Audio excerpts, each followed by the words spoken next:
Hi everybody, welcome to Afterburner. I'm Bill Whittle. Well, it's getting a little tough to be a light worker these days. President Obama is again under fire, this time for his trade of 5 top-level al-Qaeda operatives in exchange for what is more and more looking like a deserter, a collaborator, perhaps even a traitor. We'll come back to that in a minute. Now, I'm not going to mince words here.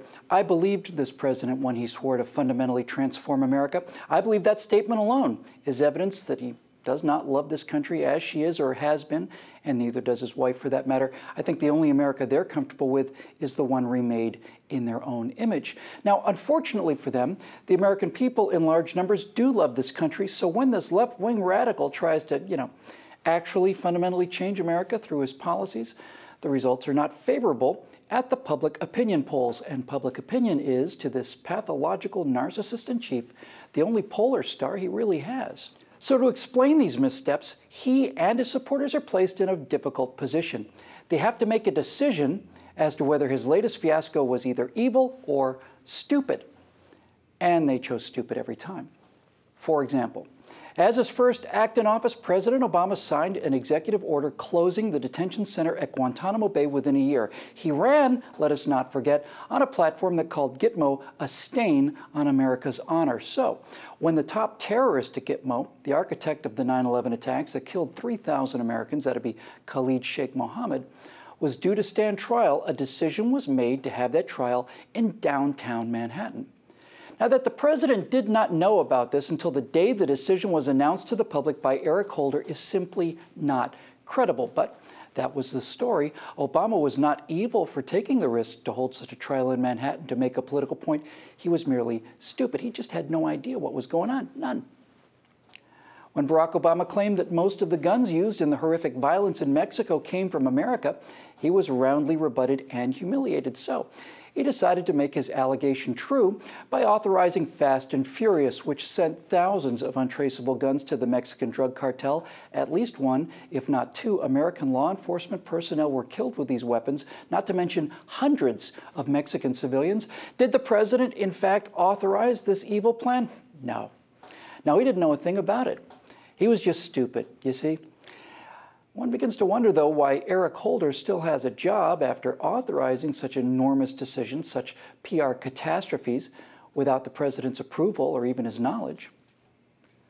When the Benghazi consulate came under attack after months of repeated calls for additional security from its murdered ambassador, President Obama went out and told the American people for 10 days that this attack was the result of an obscure anti-Muslim movie on YouTube, even though he was watching the attack in real time, and that within the first 3 hours, the State Department, Defense Department, and the actual attackers themselves made it clear it was, in fact, a terrorist attack.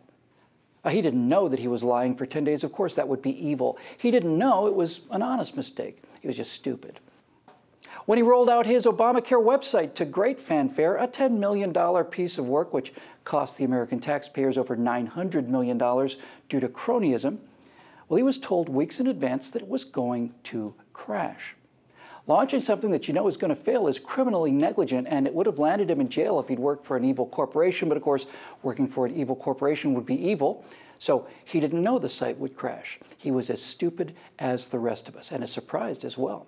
And when he said, if you like your plan, you can keep your plan, despite the fact that his legislation required virtually every insurance plan in America to become more expensive, well, that wasn't him lying. He was just as shocked as you were. Shocked. Just kind of uninformed, I guess. When the IRS was weaponized against the American people based on their political affiliation, the kind of thing that brought down President Nixon, well, that wasn't at his direction. He said there wasn't a smidgen of corruption in the IRS. Now that was a bald-faced lie, but not the evil kind. It was the stupid, uninformed kind.